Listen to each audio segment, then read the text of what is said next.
खुलुमबाय गोजोन फुंबिलिनि गासैबो बड'लेण्ड बुब्लिनि अनसायगिरिफोरखौ बरायग्रोबाय। दिनै 1 सेप्तेम्बर शुक्रबारनि पान्जामुथिखौ फरायथिनो लादों आं गेवलां हाजोहारिया। पान्जामुथिनि गिबियाव दं मेसेज। दिनै नोंथाङा खामानि मावनायाव गोसो जानाय नङा। गोसोआ लोरबां जागोन। साननाय हनायफोरा बांसिन जागोन। नखरनि फारसे लानानै गोबां बाथ्रा सानगोन। वृश्चिक राशि, नोंथांनि नखरा दिनै गोजोन खुसि फैगोन। नोंथाङा दिनै मावनो लानाय खामानिखौ मावफुंनो हागोन। नोंथांनि गोसोआ दिनै खुसिजों बुंफबगोन। मिथुन राशि, नोंथाङा दिनै बेफार फालांगि खालामोब्ला मुलाम्फा जागोन। खामानि दामानियाव जौगानो हागोन। दिनै नोंथाङा दोहोन आरजिनो हागोन। कर्कट राशि, दिनै नोंथाङा गुबुननि सिगाङाव निन्दा जानो हागौ। नोंथांनि लोगोआनो नोंथांखौ खैफोदाव खोख्लैनो हागौ। नोंथाङा दिनै सांग्रां जानाया मोजां।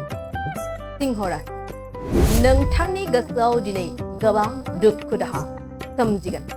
नोंथाङा दिनै गोबां जेंनाजों सहायनो गोनां जागोन। दुखुनिफ्राय नोंथाङा बारग'नो हानाय नङा। कन्या राशि, दिनै नोंथाङा गोदान लोगो मोनगोन। नोंथांनि गेजेराव लोगोनि अनजिमाया बांगोन। दिनै नोंथांखौ लोगोआनो खैफोदनिफ्राय सहाय होगोन। तुला राशि, दिनै नोंथांनाव मोजां खौरां सफैगोन। नोंथाङा दिनै सोरजोंबा जुलिनि रादाय होनो हागौ। दिनै नोंथांनि साना मोजां। वृश्चिक राशि, बेफार फालांगि मावोब्ला नोंथाङा दिनै मुलाम्फा जानाय नङा। बिजनेसाव नोंथाङा दिनै लस जागोन। लटारिफोर लायोब्लाबो लस जागोन। धनु राशि, नोंथाङा दिनै दावबायनो सानदोंब्ला नोंथांनि थाखाय मोजां जानाय नङा। लामा सामायाव जाब्रबथाय जानायनि सम्भाबना दं। नोंथांनि साना दिनै मोजां जानाय नङा। मकर राशि, दिनै नोंथाङा मावनो लानाय खामानियाव जाफुंसारनो हागोन। नोंथाङा दिनै लामा सामायाव माबा मोनसे मुवा बेसाद मोननो हागौ। कुम्भ राशि, सांग्रां जा। दिनै नोंथाङा खैफोदाव गोग्लैनो हागौ। नोंथांनि लोगोआनो नोंथांखौ दिनै खैफोदाव खोख्लैनो हागौ। दिनै नोंथाङा सांग्रां जानाया मोजां।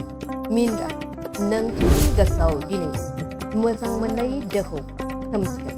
दिनै नोंथाङा सोरबा अनजालिखौ लोगो मोनगोन।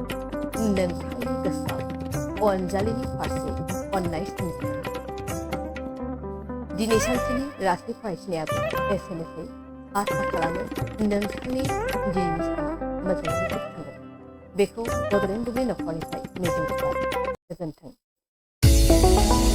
चिराङाव सावस्रि सिबिथायनि थाखाय मोनसे मोजां फाहामथायनि राहाखौ लानानै फैदों SD क्लिनिकआ।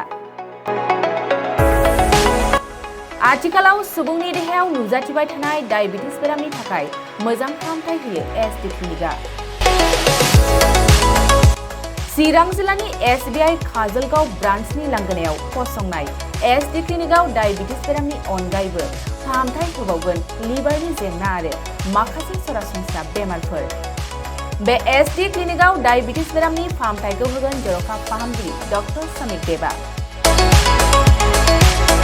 नोंथांमोना फुं आरो मोनाबिलि समावबो बे क्लिनिकआव फाहामथाय लानो हागोन। डक्टर, लेबरेटरि, मुलि, ECG सिबिथायनि खाबुफोरखौ बे SD क्लिनिकआव मोनजोबगोन।